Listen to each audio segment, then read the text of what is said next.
నాకు 18 ఇయర్స్కి అయిందండి. బీటెక్ సెకండ్ ఇయర్ అప్పుడు పెళ్ళయింది. 18 ఇయర్స్ ఏజ్లో. సేమ్ మా వారు బాగా ఇష్టపడి చేసుకున్నారు. నిజానికి ఇప్పుడు నేను కూడా మా వారికి లవ్ మ్యారేజ్, నాకు అరేంజ్ మ్యారేజ్ తర్వాత లవ్ మ్యారేజ్. ఆ తర్వాత నేను కూడా చాలా ఇదిగా అంటే మా వారికి నాకు ఏజ్ డిఫరెన్స్ 10 ఇయర్స్. సో ఆ టైంలో ఆయనకి పెళ్లి ఏజ్, ఇంకా వాళ్ళ ఇంట్లో వాళ్ళు ఫోర్స్బుల్తో నాకు ఆ పిల్ల అయితేనే ఇష్టం అంటే ఇంకా అలా చేసేసారు. ఇప్పుడు చాలా హ్యాపీ ఫ్యామిలీ అనమాట.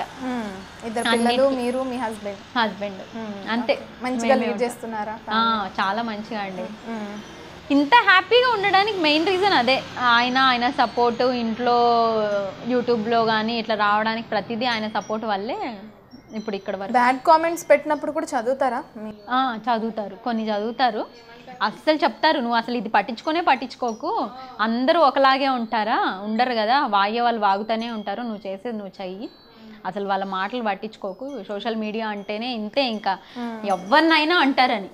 అంటే ఎగ్జాంపుల్కి ఆయన చెప్తారు, పెద్ద పెద్ద హీరోస్కి పెద్ద మన సూపర్ స్టార్ వీళ్ళకి అందరికీ అంతతో పోల్చడం అని కాదు, కానీ చిన్న వాళ్ళ నుంచి పెద్దవాళ్ళ వరకు తిట్టనోళ్ళే లేరు.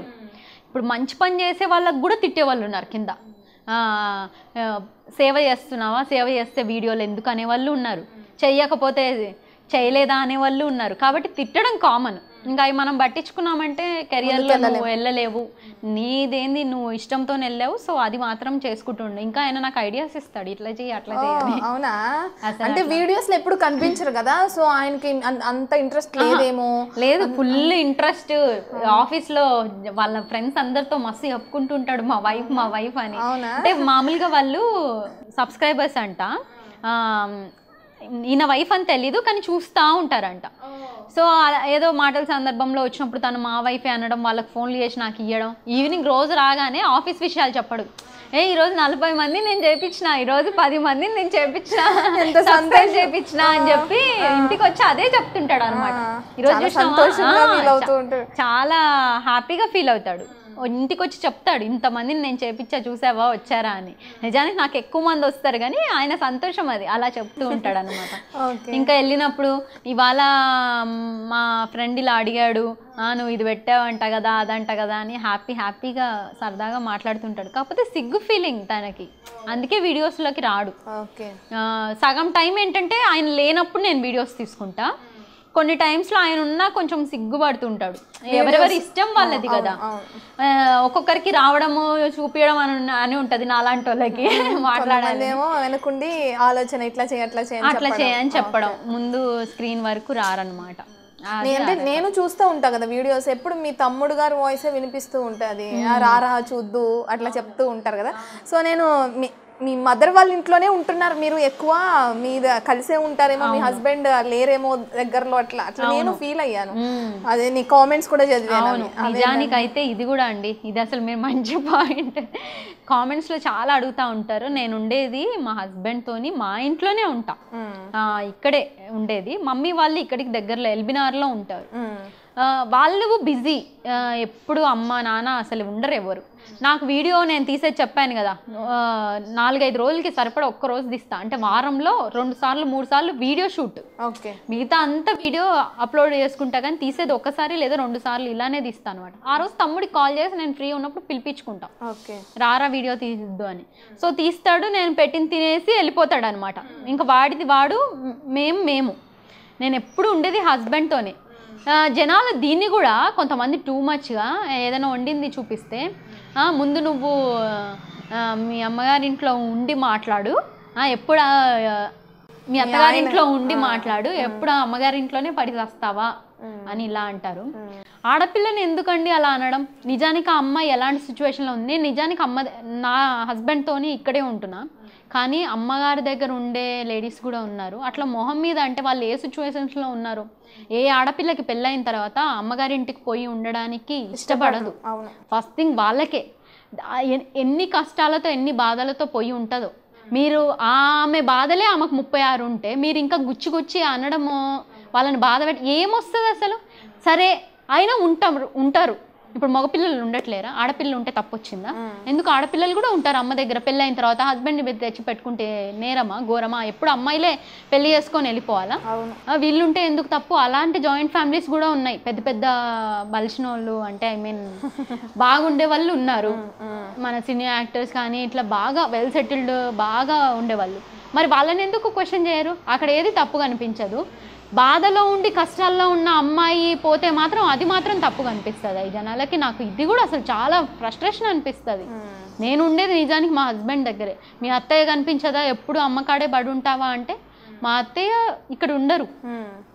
నేను అమ్మకి దగ్గరలో ఎప్పుడు ఉండను. మీరు చూసే ఒక్క వీడియో ఒక 60 సెకండ్స్కి ఆ మనిషి లైఫ్నంతా అసలు ఎట్లా ఏదో తెలిసిపోయినట్టే ఇంకా చెప్పడం, నువ్వు ఎప్పుడు ముందు ఇక్కడ బడి ఉండడం ఆపేసి తర్వాత ఒక వీడియోలు తీయని. నేను బడి ఉండింది ఏదో చూసినట్టే మాట్లాడతారు, పరిచయం ఉండి మిమ్మల్ని చూసినట్టే మాట్లాడతారు. నిజానికి కూడా ఉంటే ఉంటామేమో, అది తప్ప అమ్మ దగ్గర ఉంటే తప్ప. తిరిగి పోయి ఏదైనా తప్పు పనులు చేసినప్పుడు మాట్లాడాలి. ఇలాంటి అమ్మకాడు ఉన్న మొత్తము ఫిక్స్ అయిపోయి ఉన్నారండి. ఏదో రాజ్యాంగంలో అమ్మాయి ఇట్లనే ఉండాలని రాసినట్టు మాట్లాడుతూ ఉంటారు. అర్థం చేసుకోరు. ఫస్ట్ అది అర్థం చేసుకొని ఉండాలి. ఇదే నెగిటివ్ కామెంట్స్ అంటే. అంటే అవి చిన్నవే అనిపించినా హర్టింగ్ అనిపిస్తాయి, అంటే పర్సనల్కి వెళ్ళిపోయి అని. నేను ఇక్కడే ఉన్నా, ఏం తెలిసి మాట్లాడినట్టు వాళ్ళలా. ఇలాంటి వల్ల నెక్స్ట్ వీడియోస్ చేయాలన్నా అదే మైండ్లో కూడా అదే మైండ్లో ఉంటుంది. ఇప్పుడు అందుకే కొన్ని వీడియోస్లో తమ్ముడు కూడా లేకుండా ఉన్నాడు. అంటే ఇంకా అస్తమాను ఏం పిలవాలి, నేను వీళ్ళు ఇట్లా అర్థం చేసుకుంటున్నారు అన్నట్టు అలా. కానీ అవి నేను పట్టించుకోను. ఒకరిద్దరు వీళ్ళకి ఎందుకు అంతగానం బాధ? ఏదో అసలు అంత టూ మచ్గా అంత బాధ ఎందుకు పడుతున్నారు? ఇంట్లోవి చూసుకోవాలి, వాళ్ళది వాళ్ళే చూసుకోవాలి. ఒకరి మీద ఇంత హేట్రేట్, ఇంత కుళ్ళు అదంతా ఎందుకు? ఈ కుళ్ళు అంటే కూడా మొన్న వేరే ఇంటర్వ్యూలో అండి అన్నాను అనమాట, నిన్ను చూసే కుళ్ళుకోవాలా, ఓర్వాలా, మాట్లాడాలా అని ఇంటర్వ్యూ కూడా. దాని కింద కూడా కొంతమంది పెట్టారు. దానికి మన ఇష్టపడే వాళ్ళు కొంతమంది సబ్స్క్రైబర్స్ అనుకుంటా మేబీ వాళ్ళు తిట్టారు, దీన్నే అంటారు కుళ్ళు అని. నిజానికి మరి దాన్నే అంటారు. నీకు నిజంగా అంత లేకపోతే కామెంట్ పెట్టుడు ఎందుకు? మళ్ళీ దాని గురించి చూడకుండా దాని గురించి మళ్ళీ నిన్ను చూసి కుళ్ళుకోవాలా, ఓరుకోవాలా, అనుకోవాలా అని అనడం ఎందుకు? అది అనకుండా ఉంటే పాయ్. అసలు అలాంటప్పుడు నచ్చినప్పుడు చూడకుండా ఉంటే ఏ బాధ ఉండదు. నిజానికి నచ్చినప్పుడు అసలు నేనే చెప్తాను, మంచిగా చూడకుండానే ఉండండి. వచ్చి అందులో మాటలని ఇదంతా నాకు జరిగిందని నేను చెప్పట్లేదు. కొన్ని నాకు జరగనివి ఉన్నాయి నేను చెప్పేది. కానీ నాకు బాగా క్లోజ్ అయిన వాళ్ళవి, రియల్ లైఫ్లో నేను చూసిన వాళ్ళవి కూడా ఉన్నాయి. నేను అది ఉద్దేశించి చెప్తున్నా కొన్ని విషయాలు. అంటే మారండి జనాలు అని. అది అంటే ఇట్లా ఒకరి మీద ఎప్పుడు పడి ఏడవకండి, మంచిగా ఉండండి అని. అంటే ఎప్పుడు ఒకరిని అనడం వల్ల మీకు ఏమీ రాదు. మంచిగా లైఫ్లో సక్సెస్ అయ్యేదానికి చూడండి, ఆలోచించండి. ఒకరిని ఎందుకు బాధపడి పెడతారు? కెరీర్ మీద ఫోకస్ చేస్తే ఇట్లాంటి బ్యాడ్ కామెంట్స్ పెట్టే టైం ఉండదు. అది ముందు పని పాట లేకుండా ఇంట్లో కూర్చొని, ఆ ఇంట్లో కూడా ఏదో ఫ్రస్ట్రేషన్స్, వాళ్ళ ఇంట్లో ఎన్ని సమస్యలు ఉంటానో యువతల వాళ్ళ మీద ఇంకా ఆ నవ్వు. ఇప్పుడు నేను కానీ వేరే యూట్యూబర్ కానీ యూట్యూబ్లో నవ్వి వీడియో చేస్తారు కదా, నాకు లేని నవ్వు దీనికి ఉంది అని చెప్పి అలాంటి కుళ్ళులతో చేస్తారు తప్ప మంచి కోరే వాళ్ళు ఎవ్వరూ మంచి మాత్రమే కోరుతారు. అట్లాంటి చెడు మాటలు చెప్పరు. నిజానికి అట్లా ఏదన్నా ఉన్నా మంచి పద్ధతిగా చెప్తారు. అక్క నిజానికి నీ కంటెంట్ లూజ్ అవుతున్నావు అక్క, వేరే ఇవి ఎక్కువ అయిపోతున్నాయి అక్క, పద్ధతి ఉంటుంది. అలా చెప్పండి. అలా చెప్తే ఏ యూట్యూబర్ అయినా యాక్సెప్ట్ చేస్తుంది.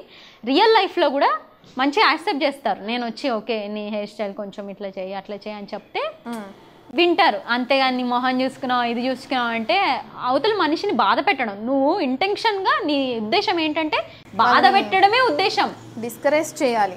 ఎటు తిరిగి వాళ్ళని ఏదో ఒక మాట చెప్పి బాధ పెట్టాలి. అలాంటి వాళ్ళు ఎప్పుడు పైకి రారు. ముందు మారండి. మారితేనే అప్పుడు లైఫ్లో మంచిగా సక్సెస్ అవుతారు. ఇలా కామెంట్ పెట్టే వాళ్ళని నిజంగా పర్సనల్గా వెళ్ళి చెక్ చేసుకొని చూస్తే అసలు వాళ్ళ లైఫ్లో ఎన్నో కోల్పోయి ఎన్నో ఇదై ఉంటారు. ఆ ఫ్రస్ట్రేషన్స్ ఇలా తీరుస్తారని